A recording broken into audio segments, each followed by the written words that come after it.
Hello everyone, welcome back to my new vlog. आज के vlog में मैं आप लोगों के साथ अपनी कुछ पेंटिंग्स हैं और कुछ मैंने खुद पेंट की हैं, ये मैं आप लोगों के साथ आज शेयर करने वाली हूँ। प्लस आज है हमारा स्टोरी टाइम। सबसे पहले आप लोग ये वाइट वाली पेंटिंग देखें, इसको मैंने बहुत यूज़ किया। इसको मैंने एक दफ़ा सीढ़ियों पे लगाया था, बट ये फिर मैंने इसको ना पीछे मैंने डबल टेप भी लगाई ताकि ये सही से जुड़ सके। और ये बहुत प्यारी है, पत्ते के ऊपर लिखा हुआ है, बहुत बहुत प्रीटी लगता है।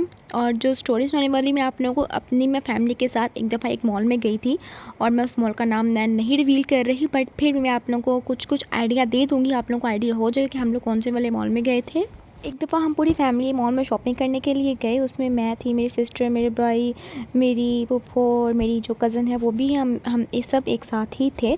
लेकिन हम सारे जैसे जैसे आगे बढ़ते जा रहे थे, हम सब ने जाना था एक्चुअली फूड कोर्ट में जाना था, क्योंकि हम सबको बहुत भूख लगी हुई। तो हमने कहा एक फूड कोर्ट भी चले जाते हैं। और रास्ते में ही मेरी बहन ने कहा कि ना हम लोग साथ में शॉपिंग भी करते जाएंगे, जो है ना ब्रांड आता जाए वो देखता जाए, और जिसको जो जो पसंद आता जाए वो लेता जाए।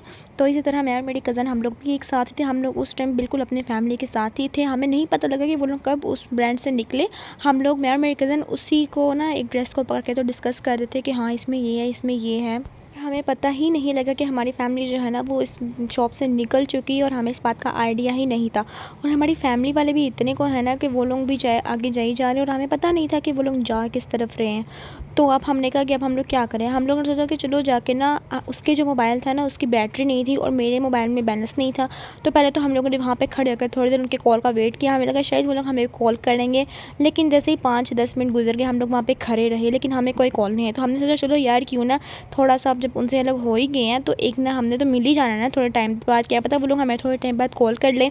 तो हम लोगों ने सोचा कि थोड़ा और आगे जाते हैं, और आगे जाके थोड़ा और ना कपड़ों को एक्सप्लोर करते हैं। वो उसने मुझे कहा थोड़ा यार ड्रेसेस को छोड़ो पड़े, हम ना लड़कों के पैंट कोट देखते हैं, क्योंकि हम लोग वो टाइप है जिनको ना पैंट कोट ज़्यादा अच्छे लगते हैं। पैंट कोट हो गए, लड़कों के सूट बूट, ये हमें ज़्यादा अट्रैक्टिव करते हैं, क्योंकि like a tomboy. So yes, so हम लोग आगे जाके देख रहे थे। आधा घंटा गुजर गया और मेरी कज़न ने कहा लाइक यार अभी तक कोई कॉल नहीं आई।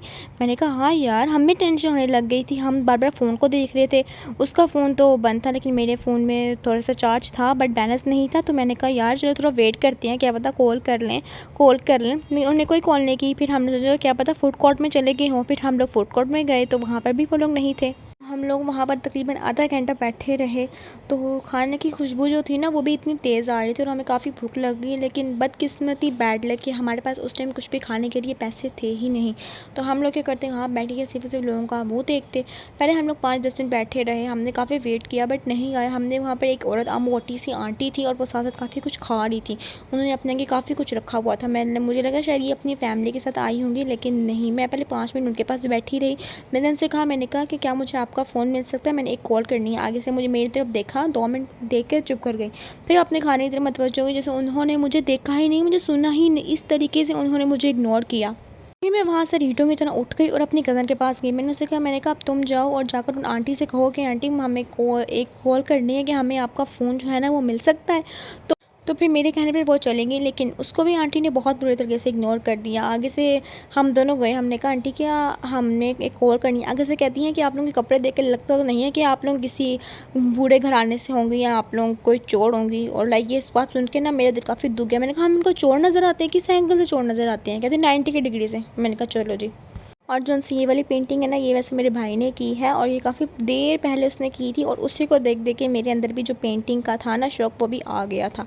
और ये मैंने किया था, जो कि मैंने भी बहुत पहले किया था, जब मुझे ना मैट्रिक के दरमियान में जब मुझे छुट्टियाँ आई थी। आई थिंक मैट्रिक था या इंटर था, इसी तरीके का कुछ था। और ये भी मैंने ही किया था।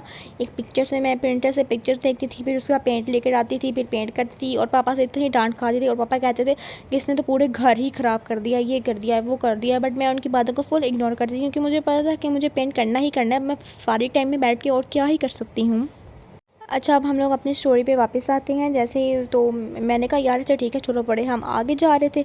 तो आगे जाके हमें ना एक भालू सा नज़र आया, और मेरी कज़न ने, मैंने कहा ठीक है यार तुम ना पिक्चर लेते हैं इसके साथ। तो मैं पहले उसके साथ जाके खड़ी होगी, उसने मेरी पिक्चर क्लिक की, फिर उसके बाद फिर उसने की। फिर जैसे ही हम दोनों एक साथ खड़े, हमने कहा सेल्फी ले लेते हैं। साथ ही वो भालू हिल पड़ा, और मेरी कज़न डर गया। हमने कहा ओ माय गॉड ये क्या हो गया। बट वो प्रैंक था, वो भालू के अंदर एक इंसान था। मैंने कहा आज ही हमारे साथ सारी की सारी बुरी चीज़ें जो थी वो आज ही होनी थी। इसी टाइम पे ना मुझे एक और बात याद आ रही थी कि जब ना हम छोटे हुआ करते थे ना, तो हम बाज़ार जाते थे और हमारी माँ हमें कहा करती थी कि बेटा जैसे ही आप लोग गुम हो जाओ, हमारी उँगली नहीं छोड़नी, जैसे ही आप लोग हमसे अलग हो जाओ आपने फ़ौरन जाना है, जाके हमें कॉल करनी है, घर चले जाना। घर पास हुआ करते थे तब ज़माने में, लेकिन आजकल तो मॉल्स वगैरह बन गए हैं ना, तो इसी सारे मॉल्स में चले जाते हैं। हमने कहा ठीक है। और मुझे आज याद आ रहा है, मैंने कहा यार एक वो टाइम था और आज ये वाला टाइम है, किसी को हमारी फ़िक्र तक नहीं है। उसके बाद हम लोग लिफ्ट में बैठे, हमने सोचा अब सेकंड फ्लोर में जाते हैं। सेकंड फ्लोर में हमने जाके देखा तो बिल्कुल एग्जैक्ट सामने आइसक्रीम कॉर्नर था, जहाँ पे मेरी पूरी फैमिली माशाल्लाह से बैठ के तो आइसक्रीम के मज़े उड़ा रही थी। और जैसे उन्होंने हमें देखा आगे से कहते हैं अरे किधर गुम हो गए थे। हम लोगों ने सोचा कि शायद लोग अपनी मौज मस्ती में लगे होंगे। मौज मस्ती सारे ऐसे कह रहे थे जैसे मेरी और मेरी कज़न के पास इन्होंने हमें पैसे दिए थे और हमसे कहा था कि जाओ यार जाके तुम इंजॉय करो, तुम लोग के पास पैसे आ गए हैं, ये है वो है। लेकिन नहीं, उनके चेहरे पे किसी किस्म में कोई फ़िक्र के असरात थे ही नहीं कि यार 2 बच्चियाँ मॉल में गुम हो गई हैं, हमारी अपनी बच्ची, हम उनको कॉल करें, फ़िक्र करें, कोई फ़िक्र ही नहीं, किसी को नहीं थी। और साथ ही मेरी दादी अम्मा अंदर आई है और आगे से कहती हैं कि चलो यार पीछे हटो, मैनू आइसक्रीम खान दो। और ये एक वो मोमेंट था जब हमें रियलाइज़ हुआ कि हम आज के बाद कभी भी अपनी फैमिली के साथ मॉल में हरगिज़ नहीं जाएंगे, क्योंकि उनको हमारी फ़िक्र ही नहीं है यार। लेकिन इनको हमारी फ़िक्र क्यों नहीं, आखिर उनको होगी भी क्यों? उन्होंने तो शुक्र अदा किया होगा, चलो ठीक है शुक्र है 2 फालतू लोग कम हुए इस घर से, इस दुनिया से। लाइक क्या यार, उनको हमारी ज़रा फ़िक्र नहीं थी। और मैं और मेरी कज़न एक दूसरे को देखना स्टार्ट कर दिया हम लोगों ने। उस वक्त हमारा चेहरा जो था ना वो रोने वाला हो गया था, लिटरली हम लोग कंप्लीटली जो थे ना वो रोने वाले हो गए थे। सो बस यही थी मेरी आज की छोटी सी स्टोरी। अगर अच्छा लगा हो तो लाइक शेयर कमेंट ज़रूर कर दें and don't forget to press the bell icon. So yes, और ये साथ मैंने आप लोगों को बताया ना, ये सारी पेंटिंग्स मैंने खुद की हैं, जो सी पेंटिंग्स है वो मैंने खुद की हैं। और ये जो सी सीरीज़ और पिक्चर्स वगैरह है ना, ये सारी की सारी मैंने बाय की हैं। और ये मैंने अपनी वीडियोस में डिटेल से बताया भी था, बट सोचा आज मैंने कि सारी की सारी आप लोगों को अपनी पेंटिंग्स वगैरह दिखा दूँ। यस, मिलते हैं नेक्स्ट व्लॉग में। आप लोग अपना ख्याल रखिए। Thank you so much for watching.